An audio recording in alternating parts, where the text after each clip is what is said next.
Welcome to Houston. I hear that you have a former roommate that plays for this team. Mm-hmm. How do you feel playing head-to-head against your old friend, College Buddy? And how do you feel about having the responsibility of opening probably one of the most important games in Philly's recent baseball history? Yeah, it's pretty cool to be able to face off against Bregman at this point of the season and the World Series. He's had such a good career over here with the Astros and such a good ball player. And I know him really well, and he's pretty much the same guy as when I first met him. So super happy for him, and definitely pretty cool to be able to compete against him. But for us, it's awesome as well to be in this position.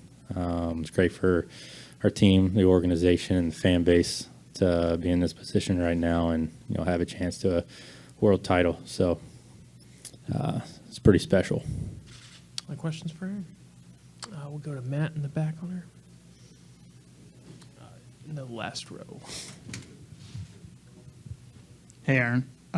Is there any advantage or disadvantage that you did face this team less than a month ago? You got to pitch in this ballpark. I know the circumstances were very different. Does that help or hurt in this situation? I guess we'll find out, but it's nice to be able to pitch on this mound for the first time, the last time we were here, just to kind of get a feel for it and know how it holds up. So I think that's an advantage to that part. But, I mean, obviously, like you said, it's a different stage of when the last time we played here. It's a good team that we're playing against, so and we are too. So I think we'll see tomorrow, and we'll see this series. The first row on your left, Aaron. Dave Dombrowski was telling us that he told a couple guys on the bus ride or something like that this is going to be completely different than anything you guys have experienced. The world is watching and stuff like that. Do you think your personality and demeanor is perfect for this situation, not getting too up or you stay even keeled? I mean, for myself, yeah, it's a big stage and it's a World Series, but it's just another game when we step out on that field. And that's all I try to focus on is to make pitches when I need to and focus every single pitch. I can't control the results that happen, and the only thing I can control is my body on the mound and my emotions and, where that pitch is going. So that's kind of how I keep my focus in line and my emotions in check. Steve in the second row on your right. Congratulations on making it here. Thank you. I wanted to ask you, when Rob took over, did he stabilize things? I mean, things were not at a good spot at that point. That's why you changed managers. And did he stabilize things? What did he do to get things on an even keel? Because obviously they weren't when he took over. I mean, if anybody knows Rob, he's the most even-keeled guy out there. He never gets too up. He never gets too down. And I feel like that's our team.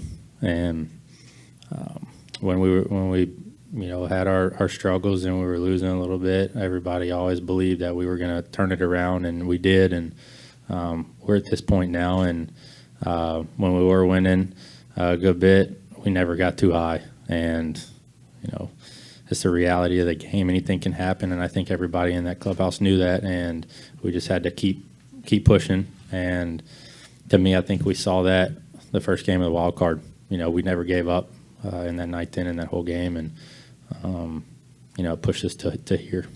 Is he the perfect person for that situation you were in? Do you feel he was like the perfect for this team? Yeah, I believe so. He, like I said, he's super even-keeled, and I think it shows. It shows with our team. About 5 rows back on your left. Aaron, have you spoken to Austin yet? He said after the LCS clincher he was going to take some time before he reached out. Yeah, I talked to him the other day. Yeah, he congratulated me. He said he was sorry we didn't talk after the game. He was pretty upset, which I get, right? I understand. I think everybody would be. And I'm super happy for him. He had a great season and a great postseason, and obviously tough for them. And I'm just glad he stayed healthy through the whole season. And is he going to be here? And can you look back now at that series and kind of step back and say, wow, that was what that kind of meant to you guys? Yeah, I don't think he's going to be here. He said he might be watching on TV in Montana. But it was definitely cool playing against him in that series. We said soak it up because it might not ever happen again. I think at that point of the season, the championship series, is not too many brothers get to play against each other in that late in the season. So we definitely soaked it in. The right center aisle. Hey, could you give us a little insight on how Rob told you that you were going to start Game 1? Is there any kind of story to it, or is it normal Rob Thompson? Normal Rob Thompson. Yeah, he actually just told me right when we stormed the field after Ranger got that last out. We hugged each other, and he told me then. So not too long of a story. I'll go across the aisle with Jim.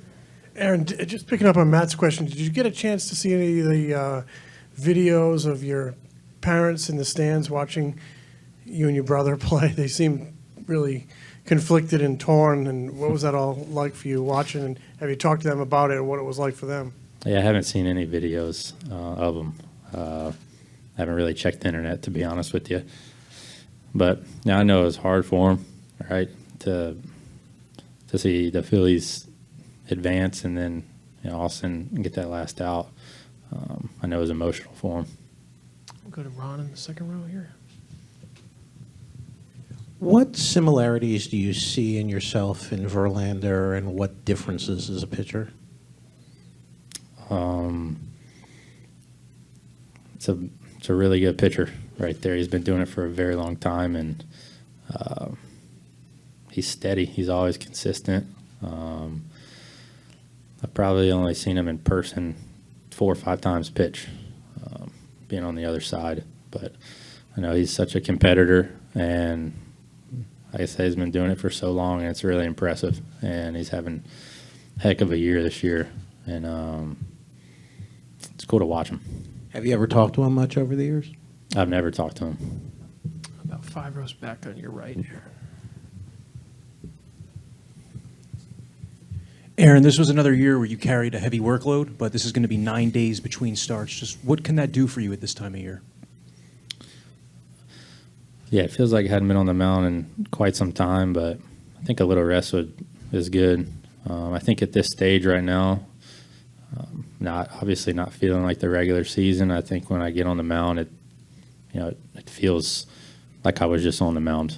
I think everything starts to zone back in, and as long as my body's healthy, which it is, and my arm feels good, I think I'll feel good. Other questions for Aaron? I'll go back to Jim. Do you have to game plan any differently because they saw you 3 weeks ago? I'll see. I'll watch some video tonight and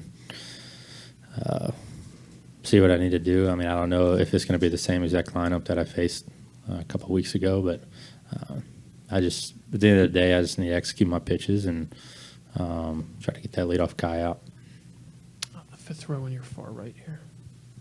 Hi, Aaron. Your high-level views on the Astros lineup? I'm sorry, my In what? general, their batters, their overall lineup, what are your kind of high-level views? What are their strengths?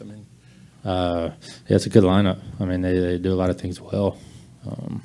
Hit for average, hit for power. They're scrappy. But I think it's for me, I just have to make pitches to them and keep the ball on the ground.